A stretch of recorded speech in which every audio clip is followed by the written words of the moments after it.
Tanzania, Tanzania, Tanzania. Yaani aibu, aibu, aibu kubwa sana ndani ya ikulu ya Tanzania. Aibu kubwa sana katika Jamhuri ya Muungano wa nchi ya Tanzania, kwa sababu mnafanya mambo ya kiutoto. So sahi niseme government, shame on you Mama Samia Suluhu, shame on you. Nikisema shame on you sijui niseme aje kwa Kiswahili, sijui. Shame on you Mama Samia Suluhu. Why? Munafanya mambo ya kitoto ndani ya nchi ya Tanzania.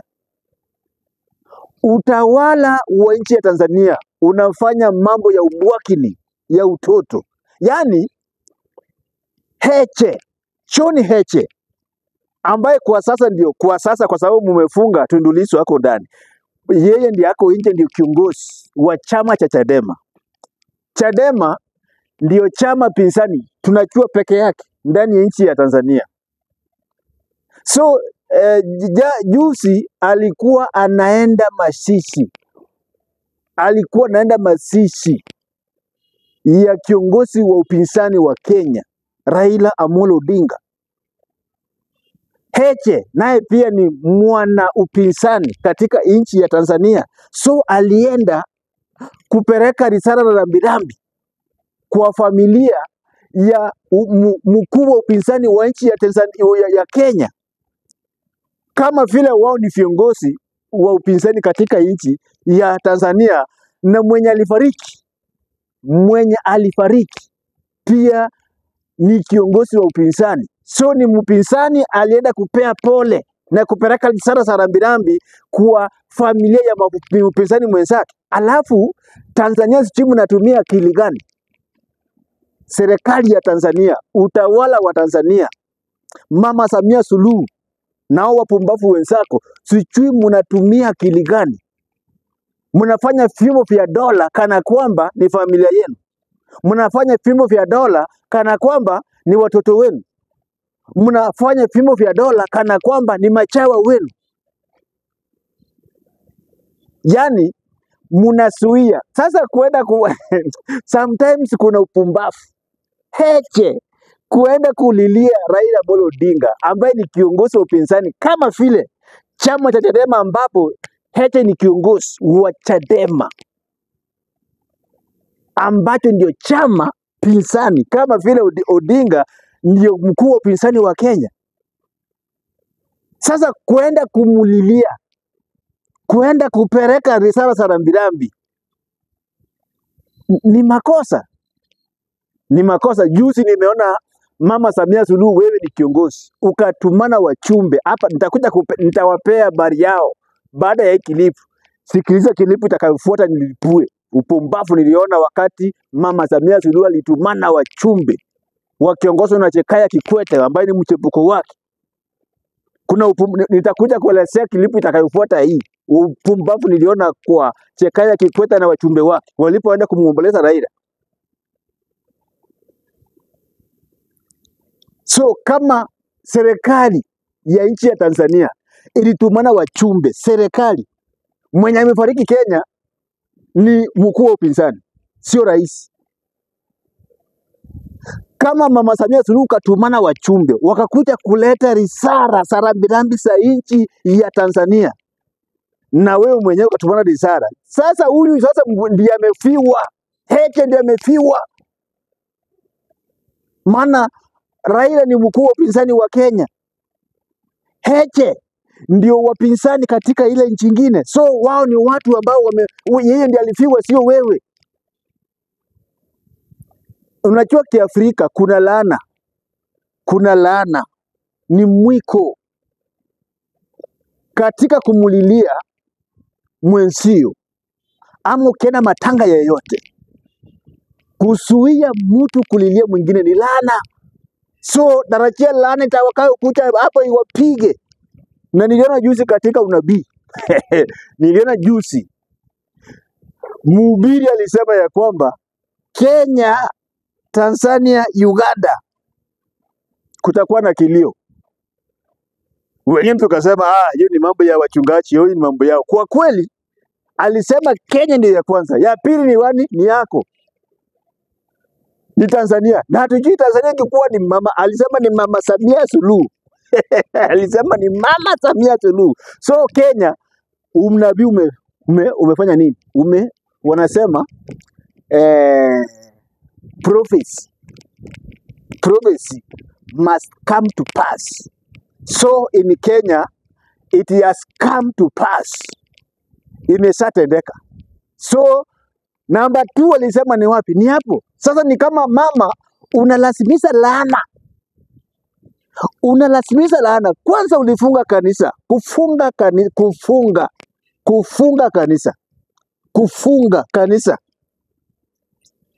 Imagine unafunga kanisa ya ufufuo na uzima ikiongozwa na Baba Askofu Josephat Gwajima. Unafunga, sijui ulitumia, wenye wanakuadvise wamekupoteza mama. Nimewahi sema na nitasema ya kwamba hakuna hata mwanadamu mmoja ambaye amewahi pigana na kanisa akafaulu. Unataka kujitafutia laana. Na saa hii umeanza kupigana na mtu mwenye naenda kulia. Wenye wamepiwa ni wapinzani, maana mkuu wa upinzani wa nchi ya Tanzania, kuna mkuu wa upinzani wa nchi ya Uganda, kuna mkuu wa upinzani wa nchi ya Tanzania, kuna wakuu wa upinzani, hao pia wako na chama chao. So unazuia mtu asiende kulia, asiende kilioni. Hiyo ni laana mbaya. Umengoja ya kufunga kanisa ikuue, huchaona kama ni kitu. Sasa umeanza kufuata paka ya mauti,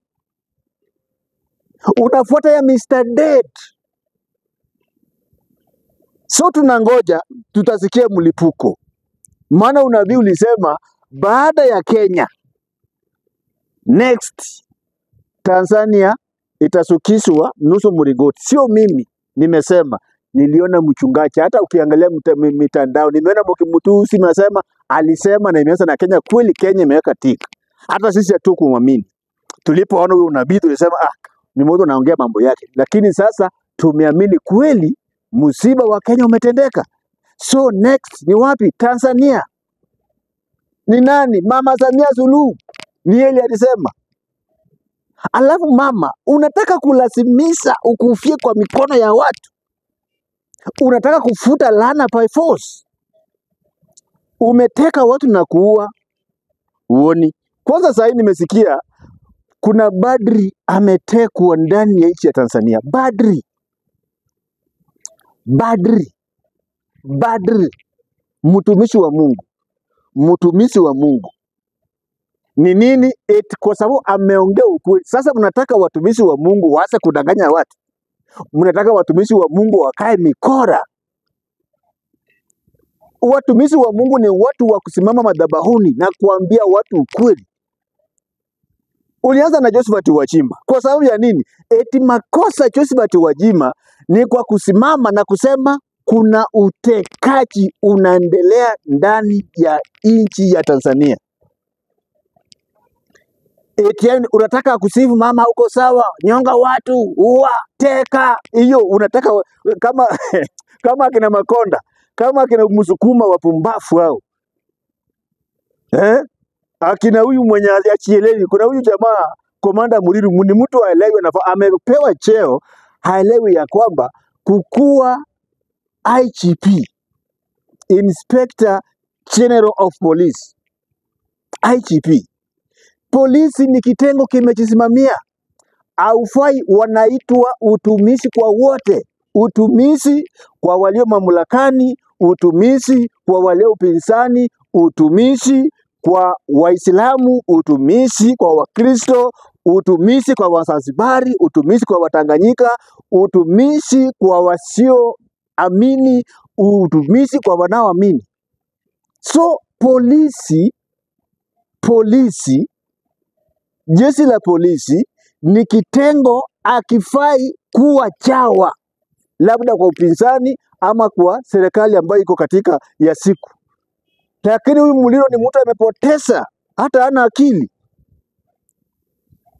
Wakiwa na Mufwele, nilimwambia Mufwele hapa kwetu ni China, inamaanisha sehemu nyeti ya wamama. So Mr. sehemu nyeti za wamama wakiwa hapo ni watu wamepoteza mwelekeo, hawaelewi ya kwamba nafasi wamepewa kuhudumia Jamhuri ya Muungano wa nchi wa Tanzania, kitengo jeshi la polisi imekisimamia, haifai kuonekana imeegemea upande huu ama imeegemea pande huu. Lakini sasa Komando Muliro na mabwege wenzake, Mama Samia Suluhu yako na remote yao, fanya hii, uwa huyu, teka huyu, katazo huyu asitoroke, asiende kulilia Raila, funga kanisa, teka badri, uwa, tupa ndani ya mtoni aliwe na mamba, tuka kichakani, piga risasi. So hawachielewi. Nilikwambia juzi niliona Warioba, nikaona na Butiko wakisema, wakilia, wanasema nchi ya Tanzania mahali inaelekea sio salama. Mzee na miaka yake, Warioba ambaye amewahi kuwa jaji mkuu,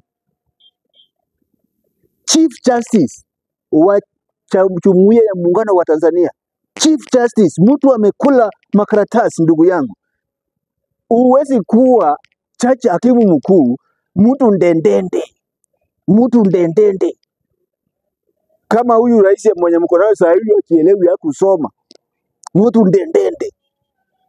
Sasa wasomi pamoja na miaka wamekaa duniani, sasa hii nani hataki kitu?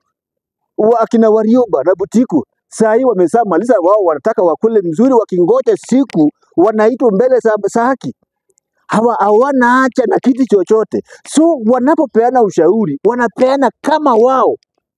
Usiposikia la mkuu, usiposikia Warioba, sasa utasikia nani?